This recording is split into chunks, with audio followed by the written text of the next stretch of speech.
The courtroom buzzed with excitement, a low murmur rippling through the packed seats. The verdict had just been read, not guilty. A group of uniformed officers, their badges gleaming under the fluorescent lights, exchanged smug glances, their relief barely concealed beneath forced expressions of humility. The judge's gavel had barely hit the sound block when one of them, Detective Carter, clapped his partner on the back, grinning. "Guess justice still works in our favor, huh?" he murmured, his voice just low enough to be smug but not loud enough to be caught on any nearby microphones. Officer Reynolds chuckled beside him, straightening his tie. "I told you, man. We've got friends in high places. They were never gonna let us go down." On the other side of the room, buried in the sea of disappointed faces, a woman sat motionless. Dark hair neatly tucked behind her ears, her sharp eyes scanned the officers with quiet intensity. She had said nothing throughout the trial, had barely reacted. But now, as the officers leaned back, celebrating their win, a small smile played at the corner of her lips. She knew something they didn't. At the defendant's table, their attorney leaned in and whispered something to Carter. "I told you we'd walk." The prosecution didn't have enough. Carter exhaled, running a hand through his close-cropped hair. "Yeah, we're in the clear." His voice wavered just slightly. A trace of uncertainty. A leftover sliver of fear that hadn't quite disappeared yet. Because deep down, even as they walked free, he knew the truth. He and his fellow officers had done things, bad things, and someone somewhere might still be watching. Then, the woman who had been silent all trial slowly rose from her seat. She took her time. No rush, no panic. Just a steady, deliberate movement that made the officers shift uncomfortably as they finally noticed her. And then she spoke. "Gentlemen," her voice rang out clear and confident, cutting through the courtroom chatter like a knife. "I have a question." The room fell into a hush. All eyes turned toward her. Carter frowned. "Who the hell are you?" The woman stepped forward. Cool. Collected. A quiet storm behind her eyes. "My name," she said, reaching into her pocket, "is Director Evelyn Mercer." She pulled out a sleek black leather badge holder, flipped it open, and placed it on the table in front of them. The letters stared back at them.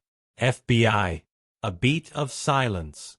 The officers' faces drained of color. And then, panic. Detective Carter's breath hitched as he stared at the badge. The bold FBI lettering felt like a slap to the face. His eyes darted to Reynolds, whose usual cocky smirk had vanished. The other officers, just moments ago gloating over their victory, were now rigid, their celebration cut short like a record scratch. Silence stretched across the courtroom, thick and suffocating. Even the judge, about to adjourn the case, paused, his gavel hovering mid-air. Carter swallowed hard. "That's funny," he said, forcing a chuckle that barely reached his throat. "You're joking, right?" Evelyn Mercer didn't blink. She didn't smirk, didn't shift, didn't so much as twitch. Instead, she tilted her head slightly, as if studying a creature under a microscope. "If I were joking, you wouldn't be sweating," she said coolly. Carter's jaw clenched. His fingers twitched as if fighting the urge to reach for his non-existent sidearm. He wasn't used to feeling powerless, especially not in a courtroom where the system had always worked in his favor. Reynolds finally found his voice. "What is this? Some last-minute stunt? The case is over. You heard the judge. We're free men." Mercer let out a slow, deliberate breath, as if savoring the moment. "Yes, you are." She lifted her gaze to the judge. "For now." Murmurs rippled through the courtroom. The prosecutor, who had spent the entire trial with a defeated slump, suddenly looked intrigued. The jury, dismissed only minutes ago, hesitated near the exit, curiosity gluing them in place. Carter felt his heartbeat thudding against his ribs. His instincts screamed at him to control the situation, but how could he when he had no idea what was happening? "You can't just walk in here and..." Detective, Mercer interrupted smoothly. Do you know what's fascinating about the federal justice system? Carter said nothing. Mercer took a step closer, her voice unwavering. State cases and federal cases are entirely separate. Just because you walked on this trial doesn't mean you won't face another. Reynolds scoffed. Double jeopardy. Ever heard of it? Oh, I have, Mercer said, finally allowing the ghost of a smirk to surface. But you seem to misunderstand how it works. She reached into her pocket again, this time pulling out a folded document. She laid it gently on the defense table, tapping it with a neatly manicured nail. Carter hesitated before picking it up. His eyes scanned the words and then his stomach dropped. Federal indictment. Sealed investigation. His fingers tightened around the paper. No way, he muttered. Mercer clasped her hands in front of her. Way. Reynolds grabbed the document from Carter's hands, skimming it quickly. This is bull. I wouldn't finish that sentence, Mercer warned. Or say anything else, really. I'd strongly suggest lawyering up. Because as of this moment, gentlemen, your celebration is officially over. A tense pause. Carter's mind raced, trying to process how the hell this had happened. They had covered their tracks. They had friends in the department, people making sure everything was swept under the rug. How did the FBI? Mercer took a step closer, lowering her voice just enough that only they could hear. Did you really think no one was watching? She asked, her tone laced with something dangerous. Carter's mouth went dry. He couldn't breathe. Because suddenly, he had a sinking feeling. They had missed something. And now, it was too late. Reynolds' grip on the document tightened, his knuckles turning white. His mind raced for a way out, some loophole, some explanation that would undo whatever trap had just snapped shut around them. But the words on the page were as real as the weight in his chest. A federal indictment. Sealed. That meant this hadn't just started. The investigation had been happening long before they ever stepped foot in that courtroom. Carter finally tore his eyes away from the paper and locked onto Mercer's face. There was no bluff in her expression. No hesitation. She knew exactly what she was doing. And that terrified him.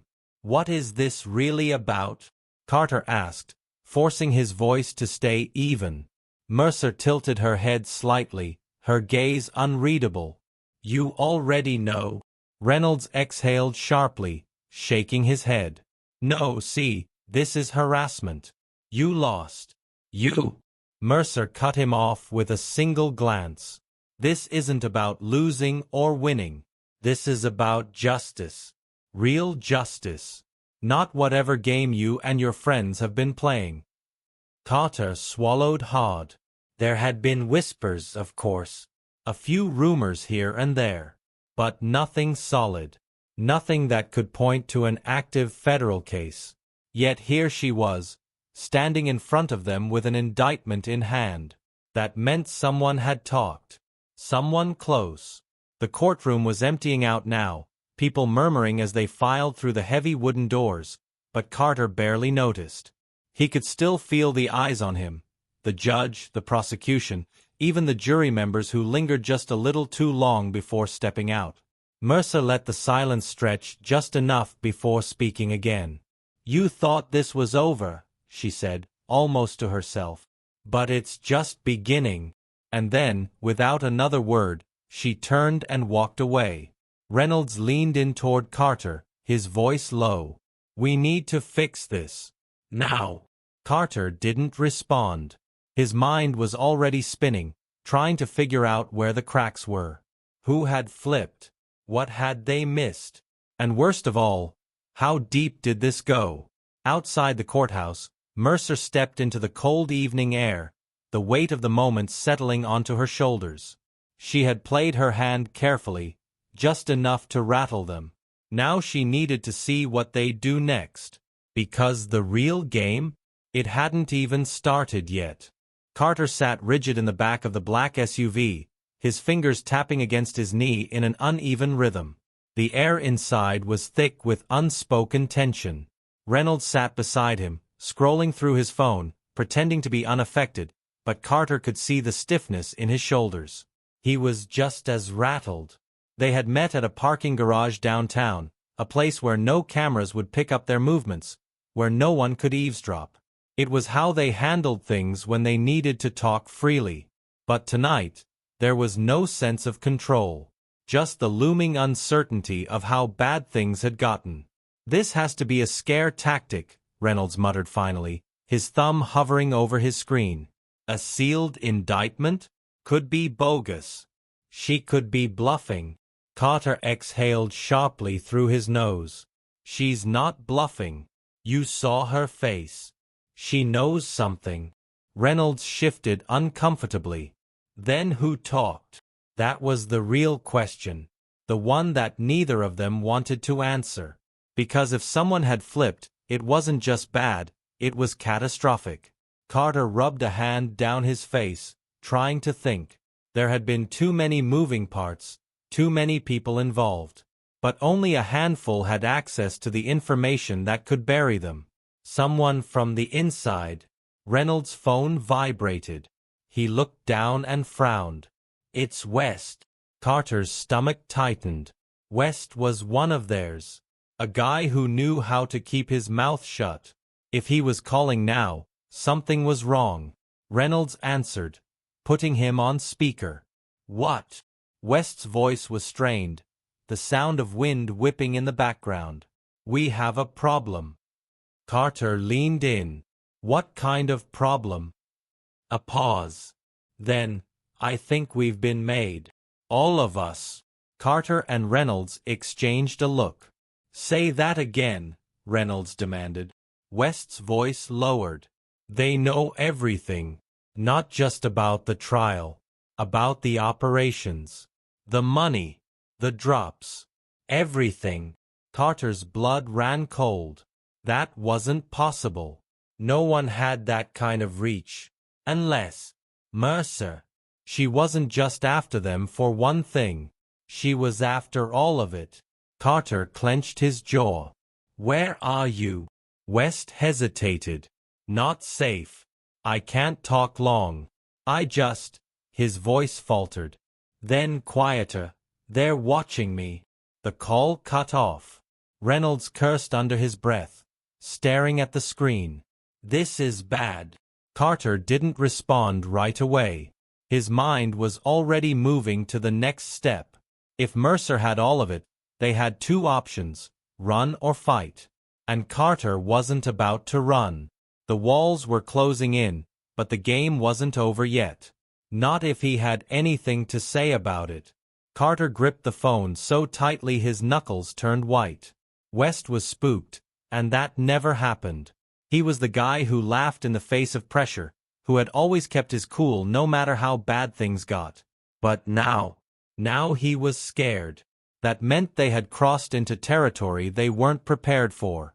Reynolds let out a slow breath, shaking his head. "If they have everything, we need to go dark. Now." Carter's mind was racing. He had been sure they had covered their tracks, tied up every loose end. But if Mercer had it all, that meant there was a leak bigger than they had anticipated. Someone had given her everything. His stomach twisted as a thought hit him. West. Could he have flipped? Carter turned to Reynolds, who was already watching him, as if reading his mind. "You don't think?" "I don't know," Carter admitted. "But we can't rule it out." Reynolds cursed under his breath. If he talked, then it's over. Carter wasn't ready to believe that. Not yet. He reached for his phone and dialed West back.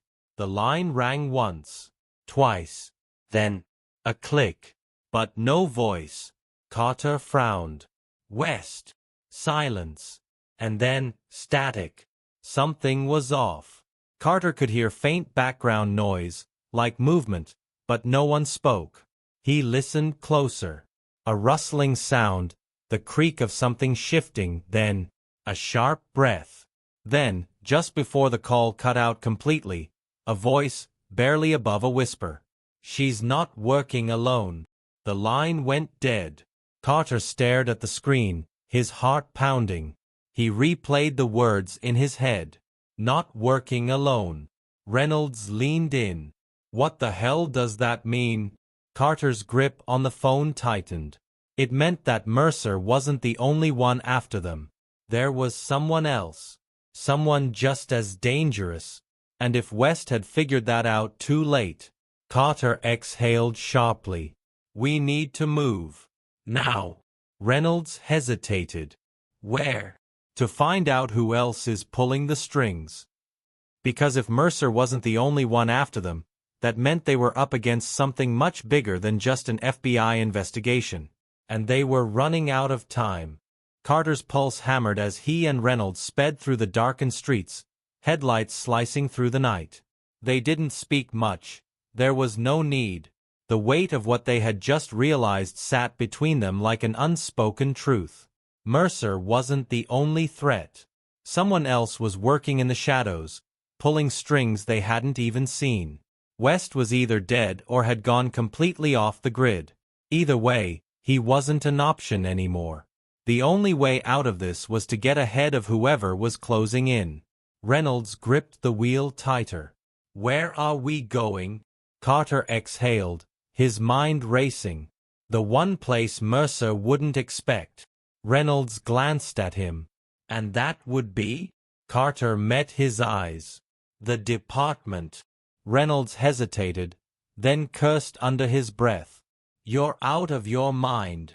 "Maybe," Carter admitted. "But if there's a second player in this, then they have someone on the inside. And we need to find out who before they find us." Reynolds didn't argue. He just pressed harder on the gas. They pulled into the back lot of the precinct, slipping in through a side entrance where security was light.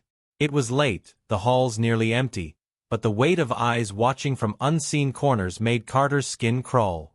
They moved quickly, past rows of desks and dimly lit offices, until they reached the records room. Carter worked fast, pulling up files, searching for any discrepancies, anything that might point to who else was involved. Reynolds kept watch by the door, tension coiled in his stance. Then Carter found it. A file. One that should have been erased. One that had been buried deep, yet somehow, someone had pulled it back up. His blood ran cold as he read the name attached to it. Reynolds noticed the shift in his expression. "What?" Carter turned the screen toward him. The name on the report wasn't some unknown informant. It wasn't a rival officer or a federal agent. It was Mercer. Reynolds blinked. "That doesn't make sense." Carter scrolled further, his breath catching as the pieces clicked together. "She's not just leading the case. She's been in it from the beginning. It wasn't just about taking them down. It never had been. Mercer wasn't after justice. She was after something bigger. And someone had been feeding her information from the inside all along." Footsteps echoed down the hall. Carter and Reynolds froze. Then the door clicked shut behind them. They turned. Mercer stood there, calm, composed. And in her hand was a gun. "Smart," she said, tilting her head slightly. "But not smart enough." Carter clenched his jaw. "It was never about us, was it?" Mercer smiled, but it didn't reach her eyes. "It was always about the bigger picture." Reynolds took a step forward, but Mercer didn't flinch. She wasn't afraid. She had been ahead of them from the start. Then, behind her, another figure stepped into view. Carter's stomach dropped. West. Alive. Standing beside her. And that was the final betrayal. Carter barely had time to react before everything went black. Carter's consciousness flickered in and out, the dull ringing in his ears making it hard to tell how much time had passed. His head throbbed, his vision hazy as he struggled to make sense of where he was.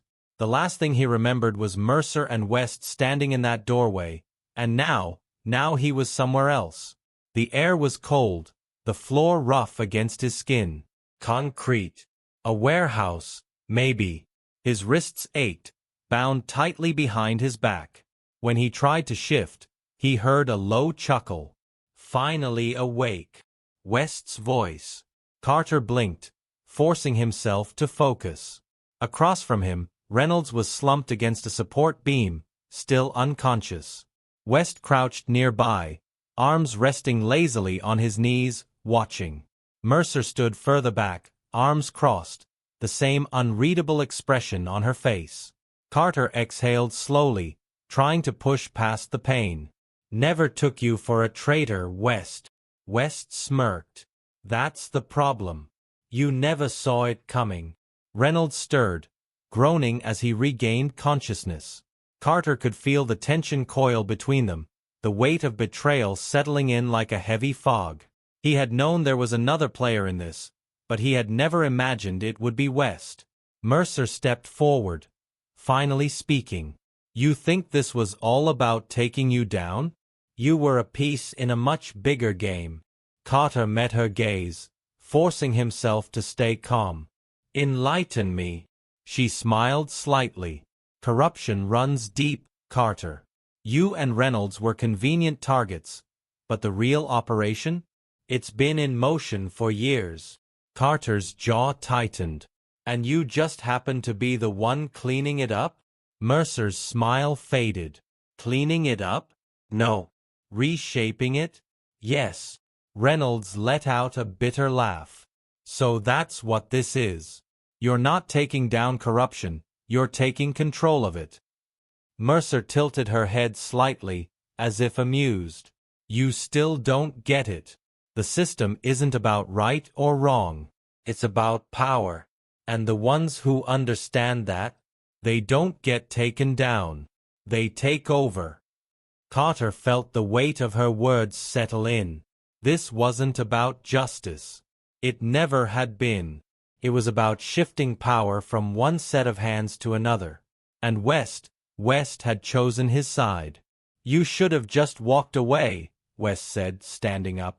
But you had to push. You had to dig. He shook his head. And now you've got nowhere left to go. Carter's mind raced. He needed a way out, but tied up like this, with both of them armed, the odds weren't in their favor. Then, footsteps. Fast. Heavy. West turned, hand instinctively moving to his gun just as the warehouse doors burst open. Shouts filled the space. Tactical gear. Badges flashing in the dim light. FBI. Real FBI. Mercer's eyes widened for the first time, a flicker of something Carter had never seen before.